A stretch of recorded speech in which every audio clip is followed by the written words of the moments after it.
Hello प्यारे बच्चों, मेरा नाम है अक्षय और आज मैं आपको सुनाने जा रहा हूँ एक कहानी जिसका नाम है अनन्या और इंद्रधनुष का जादुई पुल।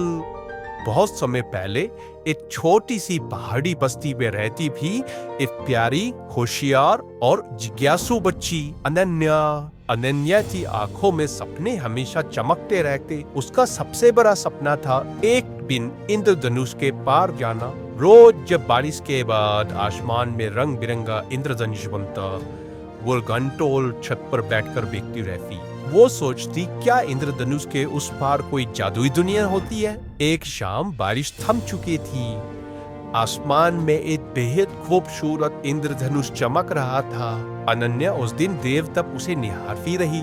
अचानक उसकी खिड़की से सुनहरी रोशनी की एक रेखा अंदर घुसी और सामने प्रकट हुई एक छोटी चमकदार इंद्र परी। उस परी ने मुस्कुराकर कहा, अनन्या, क्या तुम सच में इंद्रधनुष के पार जाना चाहती हो? अनन्या ने बिना समय गवाए कहा, हाँ। परी ने हवा में जादुई छड़ी घुमाई और एक जादुई पुल बन गया जो सीधे इंद्रधनुष की ओर जा रहा था। अनन्या उस पुल पर चढ़ने लगी। पुल पर हर कदम पर रंग बदलते थे, कभी लाल, कभी नीला, कभी हरा। चलते चलते वो इंद्रधनुष के पार पहुंच गई। वहां उसका स्वागत कर रहे थे जादुई प्राणी जिनके पंख पे इंद्रधनुष जैसे रंगीन थे। उस दुनिया का नाम था रेनबो रियाल्म। वहां हर चीज रंग बदलती थी, पेड़, फूल, झील, सब कुछ। पर वहां की हवा कुछ उदास लग रही थी।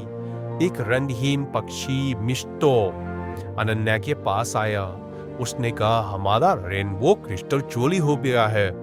उसी से हमारी दुनिया रंगों से भरती है। अगर वो ना मिला तो ये दुनिया हमेशा के लिए बेरंग हो जाएगी। अनन्या ने वादा किया, मैं तुम्हारी मदद करूंगी। मिस्टो ने बताया, क्रिस्टल को एक छाया राक्षस में चुरा लिया है। वो रहता है काले पहाड़ों के पार, जहाँ कोई रंग नहीं जाता।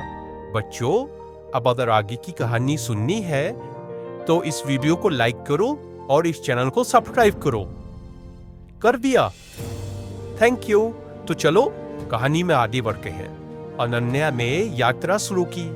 रास्ते में उसे मिले रंग बदलने वाले पत्थरों से भरा जंगल, जहां हर पत्थर एक पहेली पूछता था। पहेली का उत्तर दिए बिना आगे जाना नामुमकिन था। एक पत्थर ने पूछा, ऐसी कौन सी चीज है जो सबको जोड़ती है पर दिखाई नहीं देती? सोचो बच्चों, सोचो। नहीं पता? कोई बात नहीं। अनन्या ने सोचा और मुस्कुराकर कहा, वो है मित्रता, मतलब फ्रेंडशिप। पत्थर चमक उठा और रास्ता खुल गया। आखिरकार वो पहुंच गई काले पहाड़ों के पास। वहां अजीब सा सन्नाटा था। छाया राक्षस उसके सामने प्रकट हुआ। उसने कहा, अगर क्रिस्टल चाहिए तो मुझे तुम्हारे सपनों का सबसे कीमती टुकड़ा दो। अनन्या ने गहरी सांस ली। उसने अपनी डायरी खोली जिसमें उसने अपने सपनों के सारे चित्र बनाए थे। उसने डायरी राक्षस को दे दी। राक्षस का चेहरा नरम पड़ गया।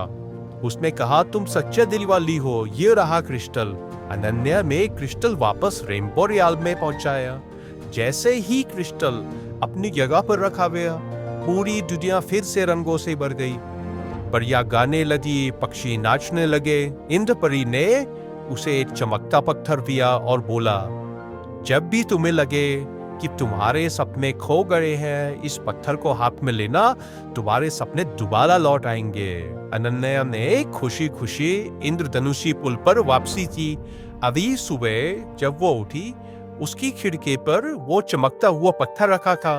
और कभी से अनन्या जानती थी, सपने देखने वालों के लिए दुनिया में हर जगह जादू छुपा होता है। बच्चों, इस कहानी से हमें ये सीखने को मिलता है, अगर मन सच्चा और इरादे अच्छे हो तो कोई भी सपना संभव नहीं है। और इस तरह ये कहानी यहीं खत्म होती है।